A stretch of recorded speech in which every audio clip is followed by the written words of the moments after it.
What's going on, guys, and welcome back to another video. In this video today, I'm going to be talking about the best roster update investments for the fielding update. Okay, so next roster update is going to be the fielding update. The fielding update is basically where players' fielding attributes as well as their hitting attributes both get upgraded. So this is usually one of the best updates of the year because they upgrade everything. So you're going to be getting these massive boosts from players that have good fielding on the year and good hitting stats. Today, I'm going to be showing you guys some of those best investments, starting off with Andy Pages. Andy Pages in 2024 had a 2 OAA. However, in 2025, he's raised that to a 6 OAA. And he only has a 70 fielding in game, so I think this goes up to a 90 in game. That's a plus 20 right there. That should get him to 87, maybe even 88. And Andy Pages has also just been crushing the ball. I think he gets a +1 from hitting as long as he keeps it up. All right, so another great fielder that I really like, I have 400 of, is Trey Turner. Trey Turner had a -3 OAA in 2024, and he's brought this all the way to a 9 OAA in 2025. He only has 60 fielding in game, and this is 4th among all shortstops in fielding. He's also the 100th percentile in sprint speed, so I think that gets a +5 to 99 as well. Mainly, I want to be looking at the fielding. Being at a 58 in game, I think this goes into 90, which is a +30. I think he goes like 88, maybe even 89 if his hitting attributes can go up. Right now, he's not going to get a boost from his hitting because he's been kind of mid. But if he can start hitting the ball, he could go 89. All right, I want to move over to some of the best gold to diamond investments. Starting off, you guys probably already know him. I've been telling people to buy him for the last month now in preparation for this one update. Alejandro Kirk. He only needs a +1 to go diamond. And looking at his blocking, that's what I like to look at with catchers. He is a 13 BAA in 2025, and that is going from a 3 BAA in 2024. That is a +10 differential.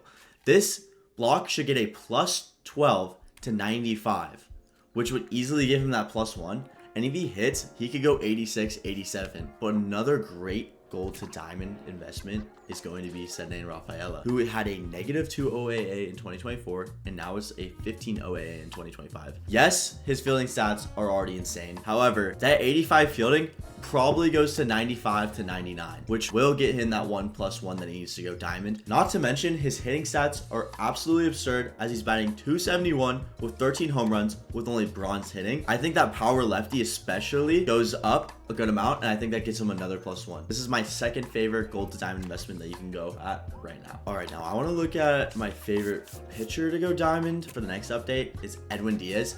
Edwin Diaz has been absolutely lights out in June, pitching 4.1 innings pitched, giving up 2 hits, no walks, and 8 strikeouts. I think this gets him a +1. However, there's a lot of time left with being 3 to 4 weeks until next roster update.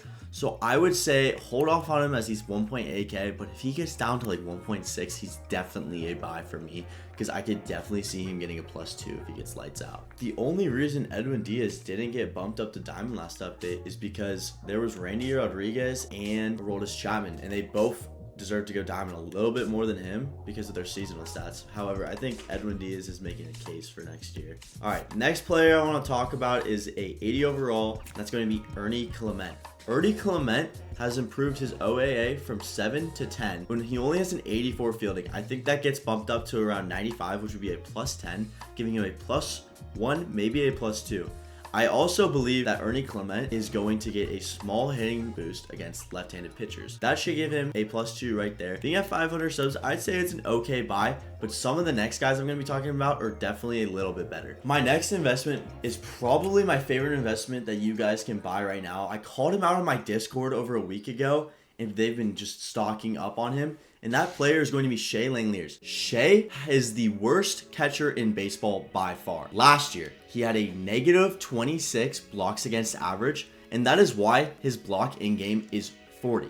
That is super low, so there's a lot of room for improvement. This year, he has brought that to an average level of blocks against average, which is 0. That is the most average you can be. That is what most catchers are right now. And those catchers with a 0 blocks against average are around 65 to 70 blocking in game. So that means that he's going to get a +25 to +30 in his block. I think that brings him to an 82, maybe even an 83 alone. If he hits the ball, he can go 84, maybe even diamond. If you guys are wanting to get into investing and need some help, I can totally help you guys if you guys just join my Discord server. In there, I'm going to be having some of the best resources that you guys can get right now with high quality investment sheets. You guys can also get resources that are one of a kind made, like our BB bot, which is a player attribute predictor, which literally shows what the player is going to get from that roster update before the roster update happens. So you already know if it's a good investment or not. All you have to do is join up, and you guys can get it for 7 days free right now.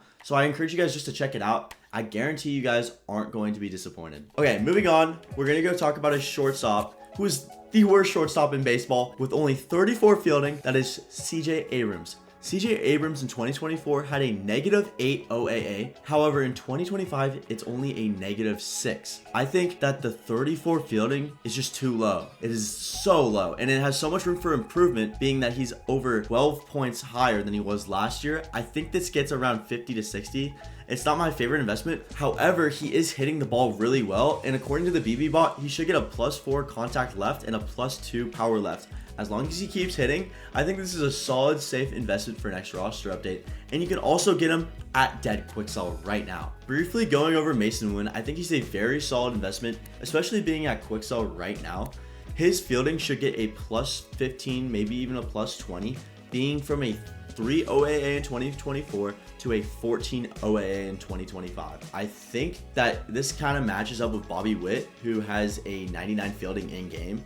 He probably only gets around 90, maybe 95, but he should get a +1, maybe even a +2 off that. And if he can hit the ball, it's gonna be a really good investment. Now I'm gonna move on to some of my favorite silver investments, and that is going to be Adrian Morejon. Adrian Morejon has 43 innings pitched, 26 hits, 9 walks, and 41 strikeouts this season. However, in July, 6.1 innings pitched, 2 hits, 3 walks, 8 strikeouts. What the BB bot is projecting is a +8 hit per 9, which is easily a +1. This is the exact same type of pitcher I had with Emilio Pagan in last roster update, who went from 79 to 81. I projected him easily a +2 because he has that high hit per 9 boost, and SDS loves giving hit per 9 boosts to relieving pitchers. So I think this is one of the safest buys right now. One bad start might screw him over. I don't think one bad start will screw him over. I think it would be maybe 2 or 3. Next up, I'm going to be talking about a hitter fielding investment, which is going to be Dylan Dingler. I own 1,750 of him, and I think he gets around a +15 to his blocking, which will result in a +1 to gold. I love this investment because all he needs is a +1 and you make stubs. And it's pretty safe because as long as he hits averagely, he is going to get that +1 because he is in the 94th percentile in catchers with blocking. Lastly, I want to talk about one of my favorite relieving pitchers, Steven Okert. Okert has gone from a 71 overall to a 79 in the last 2 updates. However, he should be like an 82, 83 right now. So that is why he's one of my favorite investments. And I'm going to go in depth in him. With him pitching 41.1 innings pitched, 21 hits, 7 walks, and 50 strikeouts on the season, looking into it in depth, the BB bot is projecting him to get a +11 hit per 9, +1 K per 9, +4 walk per 9, and a +6 to his pitching clutch.